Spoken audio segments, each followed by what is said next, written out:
જય શ્રી કૃષ્ણ મિત્રો, આજે આપણે બનાવીશું દરેક ગુજરાતી ઘરની શાન અને થાળીનો સ્વાદ વધારતું પરંપરાગત કેરીનું અથાણું। આખું વર્ષ એવું જ લાલ ચટાકેદાર રહેશે અને સહેજ પણ બગડશે નહીં। તો સૌ પ્રથમ પહેલાં આપણે 1 કિલો એકદમ સરસ ખાટી કાચી કેરી લેવાની છે। કેરીને બરાબર ધોઈ લૂછી એના મીડિયમ સાઇઝના ટુકડા કરી લો।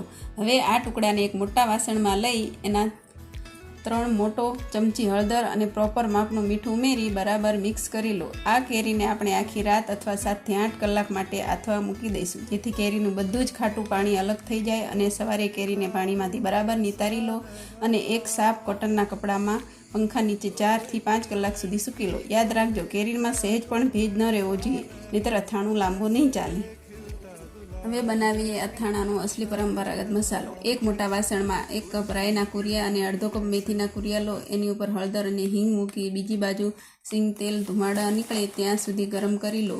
હવે આ ગરમ તેલને કુરિયા પર રેડીને 2 મિનિટ માટે ઢાંકી દો, જેથી મસાલાની સુગંધ બેસી જાય। જ્યારે આ મસાલો એકદમ ઠંડો થઈ જાય ત્યારે જ એમાં 1/2 કપ કાશ્મીરી લાલ મરચું અને સ્વાદ મુજબ મીઠું ઉમેરી ગરમ મસાલામાં મરચું નાખશો અને અથાણું કાળું પડી જશે। હવે આ મસાલામાં આપણે સૂકવેલી કેરી ઉમેરીને એકદમ સરસ રીતે મિક્સ કરી લો। તૈયાર છે આપણું લાલ ચોળ કેરીના અથાણું। આને કાચી કોરી બરણીમાં ભરી ઉપર સુધી તેલ ડૂબાડૂબ રાખવું, જેથી તે વર્ષો સુધી સારું રહેશે। જો રેસીપી ગમી હોય તો વિડીયો લાઇક, શેર અને ચેનલને સબસ્ક્રાઈબ જરૂર કરજો।